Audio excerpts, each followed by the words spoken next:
शिरकत करने वालों का तहे दिल से शुक्रगुजार और खास करके हमारे कराम मदरसा मिफ्तुल के नाजिम तालीमात कारी मोहम्मद तनवीर साहब और इसी तरीके से कारी मोहम्मद राशिद साहब और हमारे सीनियर बच्चों में अब्दुल रहमान, हाफिज मोहम्मद उस्मान साहब, कारी मोहम्मद गुलफाम साहब, इन सबों ने मिलकर एक बेहतरीन अंदाज से इस प्रोग्राम को सजाने की कोशिश की और इसको चार चांद लगाने के लिए हमारे बीच मौलाना सुफियान साहब कासफी, इन्होंने बेहतरीन अंदाज से इस प्रोग्राम को सजाया और संभाला है।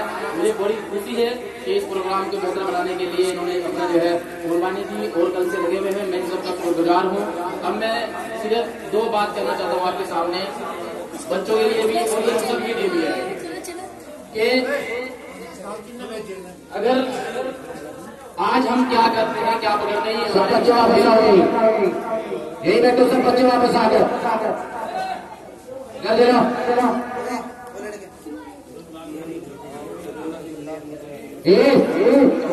वापस आओ।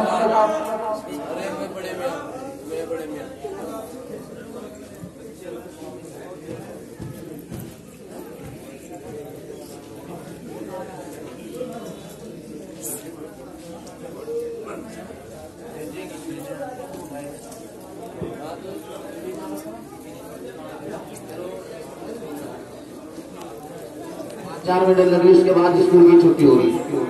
5-4 मिनट के लिए बैठ जाओ। आज हम क्या करते हैं ये इस पर जो है ना हमारा मुस्तकबिल निर्भर है, हमारा फ्यूचर हमारे हाथ पर निर्भर है कि आज हम क्या करते हैं और किस चीज को पकड़ते हैं। बस मैं 3 जो है बड़ी शख्सियतों की जिंदगी आपके सामने पेश करना चाहता हूँ कि एक छोटे से बच्चे ने हाथ में गिलास पकड़े थे तो इतिहास रच दिया और ऐसा दुनिया के अंदर कोई मुक्केबाज पैदा ना हुआ कि मोहम्मद अली बन गए। छोटे से बच्चे ने गिलास हाथ में पकड़े तो वो जो है पूरे वर्ल्ड के एतबार से कोई मुक्केबाज ऐसा पैदा ना हुआ जैसा मोहम्मद अली था। आप सब लोग वाकिफ होंगे, एक 13 साल के छोटे से बच्चे ने तारीख हिंदुस्तान के अंदर अपने हाथ के अंदर गेंद और जो है बल्ले को पकड़ा था तो वो क्रिकेट का भगवान बन गया सचिन तेंदुलकर। दोस्तों, मैं आपसे बता देना चाहता हूँ प्यारे बच्चों कि हम आज क्या करते हैं कल हमारा इस पर निर्भर है। हम आज क्या करते हैं कल हमारा इस पर निर्भर है। इसी हिंदुस्तान की तारीख के अंदर एक छोटे से गरीब घर से एक छोटे से बच्चे ने हाथ के अंदर किताब को पकड़ा था तो मिस्टर मिसाइल बन गया APJ अब्दुल कलाम।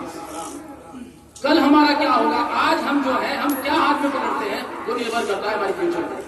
हम हाथ में अगर किताब को पकड़ रहे हैं तो हमारा फ्यूचर ब्राइट है जी, रोशन है। हम क्या करते हैं आज हमारी जिंदगी कैसी है वो हमारे मुस्तकबिल उस पर निर्भर है।